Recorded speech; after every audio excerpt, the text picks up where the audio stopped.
మనం ఆదిశంకరాచార్యుల గురించి తెలుసుకుందాం. ఆదిశంకరులు క్రీస్తు పూర్వం 7వ శతాబ్దానికి చెందినవారు.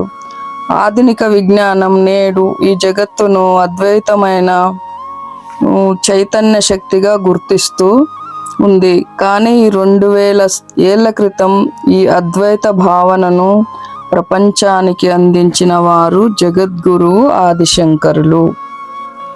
శివగురు ఆర్యాంబ ఎంతో గొప్ప తపస్సు చేసి ఉంటారు.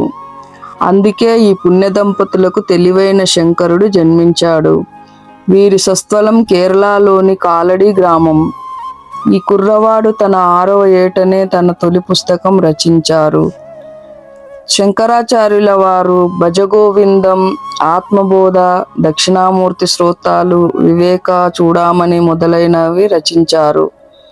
ఇవన్నీ కూడా మోక్షాన్వేషణ చేసే మానవుల దాహార్దిని తొలగించే గొప్ప ఆధ్యాత్మికత గ్రంథాలు.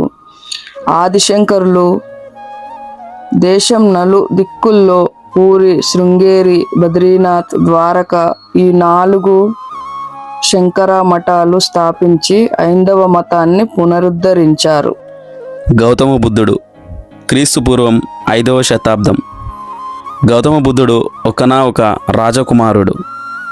ఇతని పూర్వనామం సిద్ధార్థుడు, అంటే ఆశలు సిద్ధించిన వాడు అని అర్థం.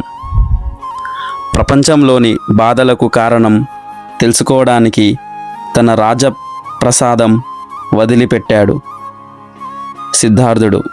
తర్వాత సకల కష్టాలకు ఆశలే కారణమని, మోక్ష సాధనలో ఈ ఆశలకు లొంగని ప్రయాణమే విజయం సాధిస్తుందని కొనసాగాడు.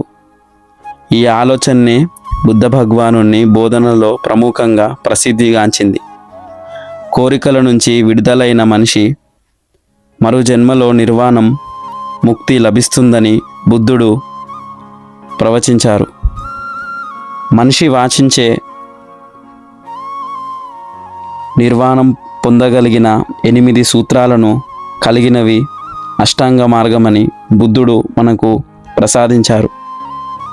అందులో మొదటిది సరిగ్గా అర్థం చేసుకోవటం, 2వది సరైన ఆలోచన విధానం, 3వది సరైన పలుకులు, 4వది సరైన పనులు, 5వది సరైన జీవన విధానం, 6వది సరైన కృషి, 7వది సరైన మనిషి